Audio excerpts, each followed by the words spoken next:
Troisième station, Jésus tombe pour la première fois. Pourtant, c'étaient nos souffrances qu'il portait, c'étaient nos douleurs dont il était chargé. Et nous le considérions comme puni, frappé par Dieu et humilié. Mais lui, il était transpercé à cause de nos péchés, écrasé à cause de nos fautes. Le châtiment qui nous donne la paix est tombé sur lui, et c'est par ses blessures que nous sommes guéris. Livre d'Isaïe, chapitre 53, versets 4 et 5. Réflexion. Jésus tombe. Le poids de la croix, la faiblesse après la flagellation, la douleur et la fatigue. Tout cela fait que son corps ne résiste pas. Il tombe à terre, mais ne se rend pas. Il se relève et continue son chemin. Chaque être humain connaît des chutes dans la vie.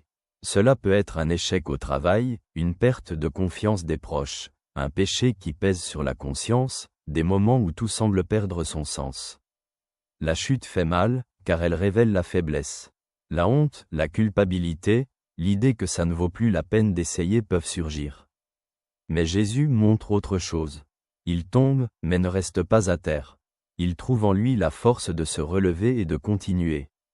C'est une invitation pour quiconque se sent vaincu. Il n'y a pas de chute dont on ne puisse se relever. Dieu n'attend pas que l'homme ne tombe jamais. Il attend qu'il essaie de se relever. Et il ne laisse jamais personne seul dans cet effort. Lève-toi, n'aie pas peur. Ces paroles que Jésus a dites aux disciples sur la montagne de la Transfiguration, Évangile selon Matthieu, chapitre 17, verset 7, restent valables même lorsqu'on se sent faible. Jésus tombe et se relève. Il montre que l'échec n'est pas la fin de la route, mais juste un moment dont on peut se relever, regarder en avant et continuer, avec l'espoir qu'il est toujours proche. Que la grâce de Dieu t'accompagne toujours. Ton ami te salue.